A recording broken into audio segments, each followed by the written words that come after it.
हिंदू विशेष रूप से अग्रवाल, माहेश्वरी, मारवाड़ी और जैन समाज बहुत सावधान हो जाए, उनके साथ एक बहुत बड़ी साजिश चल रही है।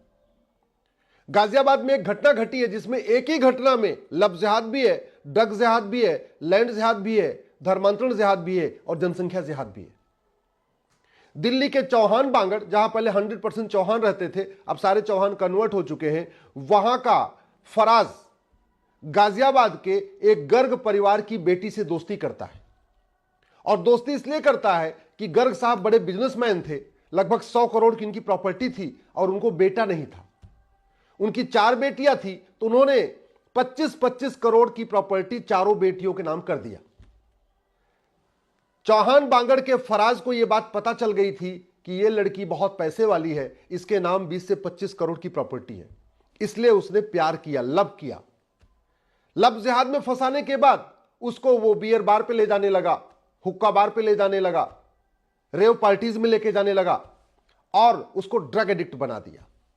जब वो ड्रग एडिक्ट बन गई, तब उसने, जब ड्रग जिहाद के बाद उसने लैंड जिहाद शुरू किया। उसने बेटी से जो प्रॉपर्टी थी उसकी मांग करना शुरू किया। बीच बीच में कहता था उसकी हालत, पैसे की स्थिति ठीक नहीं है, उसके ऊपर कर्ज है, तो बीच बीच में लाख 2 लाख रुपए उससे लेता भी रहता था। पहले लव जिहाद किया, फिर ड्रग जिहाद किया, फिर लैंड जिहाद शुरू किया, पैसा लेना शुरू किया। उसके बाद उसका धर्मांतरण करा दिया। जब बेटी ने शादी की शर्त रखी, गर्ग साहब की बेटी ने, तब उसने कहा कि पहले तुम धर्मांतरण करो। उसको धर्मांतरण की ट्रेनिंग दिलाई, कुरान हदीस दिलवाई, नमाज पढ़ना सिखाया और शादी का, चूंकि उसके पास उसके पहले वो संबंध बना चुका था, वीडियो बना चुका था, फिल्में वो शूट कर चुका था, फिर वो ब्लैकमेल करने लगा कि शादी तब करेंगे जब तुम धर्मांतरण कर लोगी। उसने धर्मांतरण कर लिया। गर्ग साहब की बेटी, गर्ग साहब के घर में, जिनके घर में कभी लहसुन प्याज नहीं खाया जाता था, वहां उसने नमाज पढ़ना शुरू कर दिया। गर्ग साहब ने एक दिन देख लिया, उनको स्ट्रोक आ गया हॉस्पिटल में। पहले से वो कैंसर से पीड़ित थे, उनको ब्रेन स्ट्रोक आ गया, वो फिर से आईसीयू में चले गए। जब आईसीयू में चले गए, फिर ये फराज आता है और उनको कहता है कि आप बहुत चंद दिनों के मेहमान हैं, एक काम करिए, शादी कर दीजिए। शादी की डेट फिक्स हो जाती है 5 दिसंबर, लेकिन वो शादी करने के लिए तैयार नहीं होता। वो कहता पहले प्रॉपर्टी हमारे नाम करो, फिर शादी करेंगे। फिर बेटी को शक हुआ, उसने बोला नहीं, पहले शादी करो फिर प्रॉपर्टी नाम करेंगे। और फिर उसने बोला जब प्रॉपर्टी हमारे नाम है, जब हम शादी कर रहे हैं तो हमारे नाम हो तुम्हारे नाम हो, क्या फर्क पड़ता है। लेकिन नहीं, बोला पहले प्रॉपर्टी नाम करो। और अंत में उसने बेटी को आत्महत्या करने के लिए मजबूर कर दिया और गर्ग साहब की बेटी ने आत्महत्या कर लिया। यह हुआ जनसंख्या जिहाद। अपनी जनसंख्या बढ़ाओ और हिंदुओं की जनसंख्या घटाओ, तभी तो रेशियो चेंज होगा। आप जरा सोचिए, इतनी बड़ी घटना हो गई, लेकिन विधायिका में तू मैं तो हो रहा है, आरोप प्रत्यारोप हो रहा है, नूरा कुश्ती हो रही है, बतौलेबाजी हो रही है, लेकिन लब जिहाद, ड्रग जिहाद, धर्मांतरण जिहाद, घुसपैठ जिहाद, जनसंख्या जिहाद पे चर्चा नहीं हो रही है। कार्यपालिका भी, जो घटिया कानून हैं भी, उनको भी ठीक से उपयोग नहीं कर रही है। मैं कई बार कह रहा हूं कि धर्मांतरण, ड्रग, लब जिहाद, इनके खिलाफ एनएसए लगाइए, यूएपीए लगाइए, वेजिंग वॉर की धारा लगाइए, देशद्रोह लगाइए, गैंगस्टर एक्ट लगाइए, लेकिन नहीं लगाया जा रहा है। मैं कितनी बार कह रहा हूं, न्यायपालिका, ये जो कुछ चल रहा है इसके लिए न्यायपालिका भी जिम्मेदार है। विधायिका इसलिए जिम्मेदार है कि इन मुद्दों के मूल कारण पे ध्यान नहीं दे रही, ना मूल कारण पे चर्चा कर रही है, ना कानून बदल रही है। कार्यपालिका इसलिए जिम्मेदार है कि कार्यपालिका जो हमारे पास कानून है उसको भी ठीक से नहीं लगा रही है।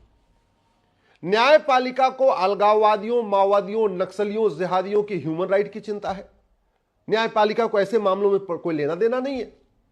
उनको तो लगता है ये सब राइट टू लाइफ का मामला है, उनको तो लगता है धर्मांतरण भी फ्रीडम ऑफ रिलीजन का मामला है।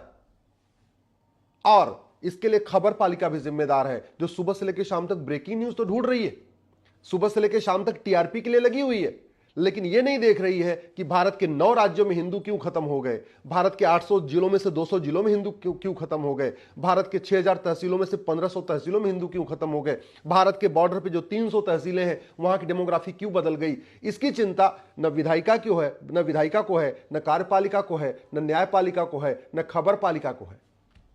भारत की डेमोग्राफी लब जिहाद, लैंड जिहाद, धर्मांतरण जिहाद, घुसपैठ जिहाद, जनसंख्या जिहाद के कारण बदल रही है, लेकिन नेता, अभिनेता, लेखक, बुद्धिजीवी, पत्रकार, कलमकार इस तरीके से दल गुलाम हो चुके हैं कि इस पे खुल के बोल नहीं रहे। यूट्यूबर भी केवल और केवल अपनी आइडियोलॉजी के हिसाब से, अपनी पॉलिटिकल पार्टी की आइडियोलॉजी के हिसाब से चल रहे हैं, लेकिन सच्चाई को नहीं दिखा रहे।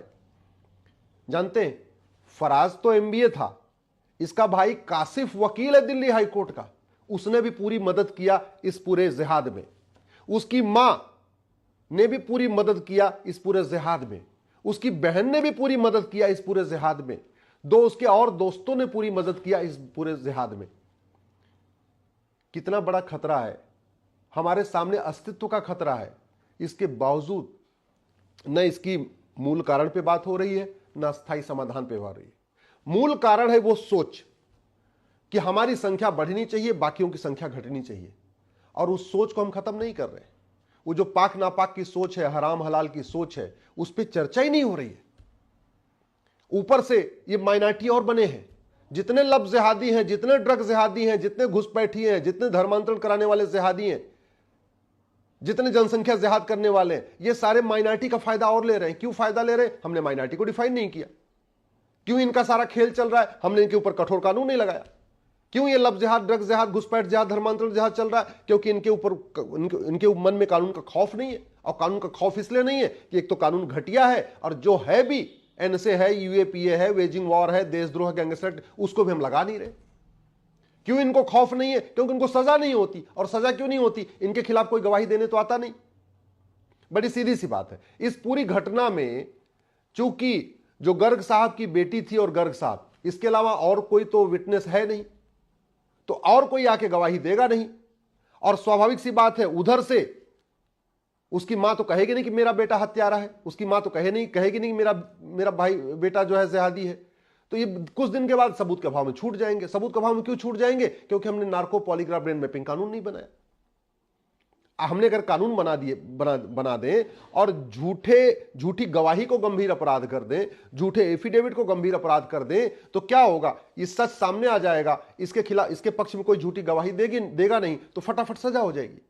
लेकिन चूंकि हमने न तो झूठ को गंभीर अपराध बनाया, न झूठ पकड़ने के लिए नार्को पॉलीग्राफ ब्रेन मैपिंग कानून बनाया, न हर जिले में हमने लैब बनाई, तो गवाहों के बयान होते हैं, तारीख पे तारीख चलती है, 10 साल 20 साल मुकदमा चलता है। और कानून इतना घटिया है कि न किसी की नागरिकता खत्म होती है, न किसी को आजीवन कारावास फांसी होता है, न किसी की 100% संपत्ति जब्त होती है। इसलिए मैं